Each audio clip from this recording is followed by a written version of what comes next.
Shalom keluarga damai. Bagaimana kabar Bapak Ibu hari ini? Semoga selalu sehat ya.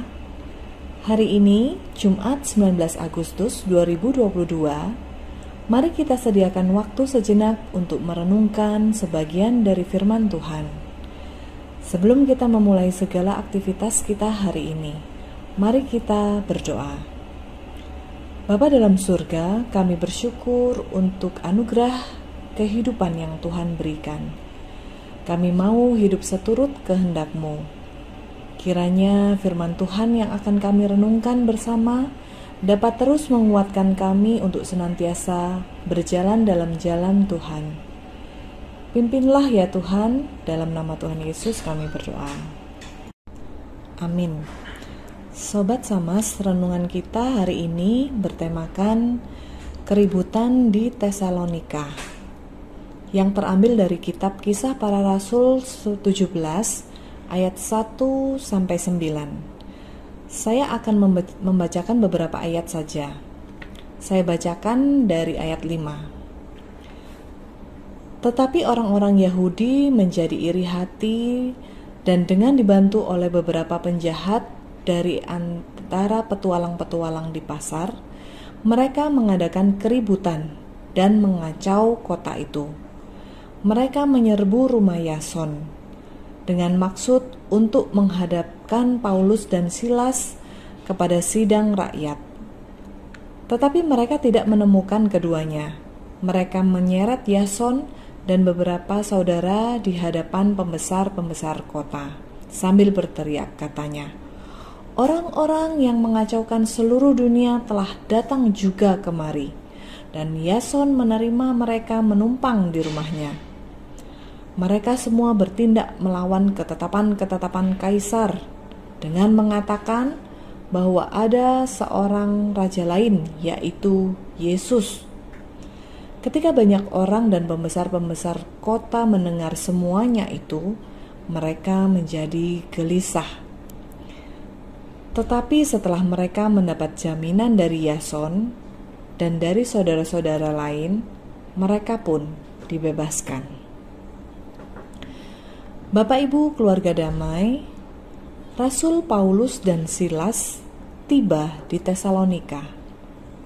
Dan seperti biasa, Paulus membicarakan bagian-bagian dari Alkitab di dalam rumah ibadat orang Yahudi.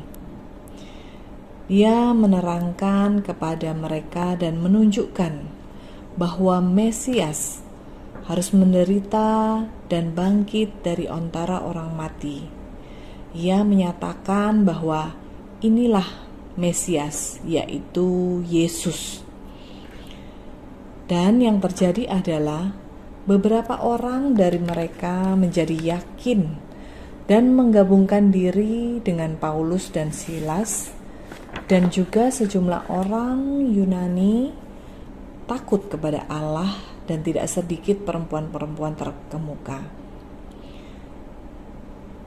Inilah yang membuat orang-orang Yahudi menjadi iri hati dan ingin mengacaukan suasana yang telah dibangun oleh Paulus.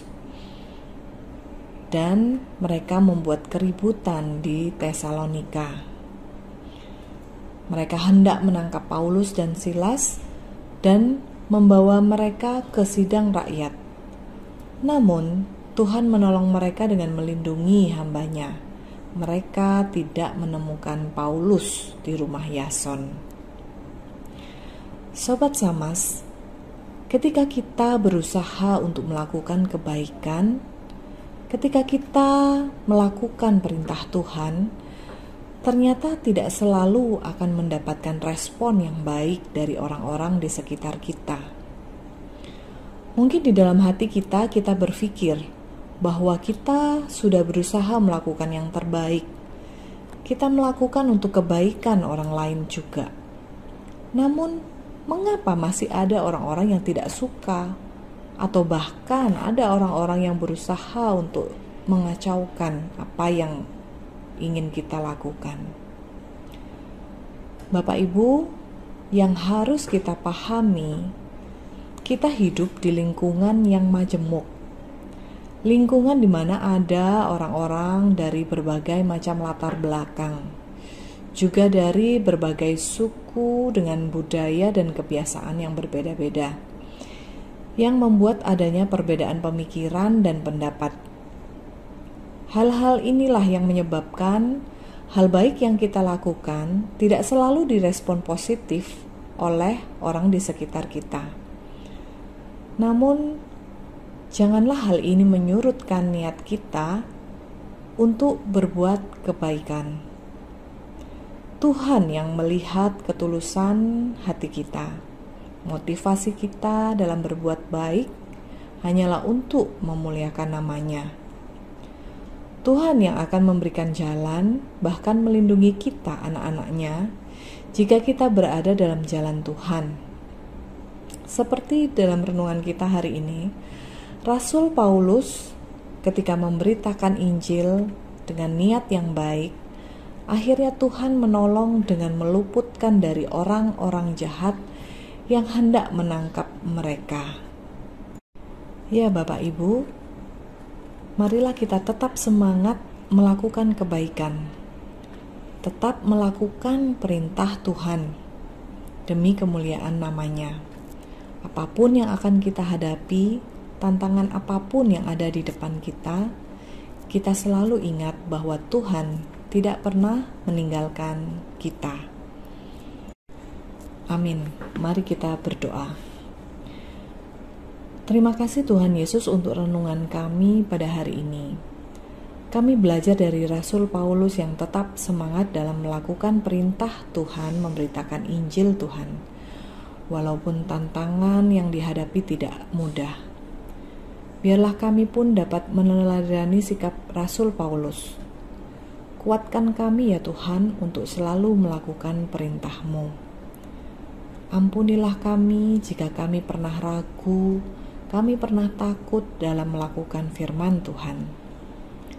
Tapi biarlah kami ingat bahwa Engkau tidak pernah meninggalkan kami. Terima kasih Tuhan Yesus, dan berkatilah hidup kami sepanjang hari ini, sehingga kami dapat selalu melakukan kehendak Tuhan dan memuliakan nama Tuhan senantiasa. Di dalam nama Tuhan Yesus kami berdoa. Amin. Bapak Ibu, tetap semangat melakukan kehendak Tuhan dan perintah Tuhan. Tuhan Yesus memberkati kita semua.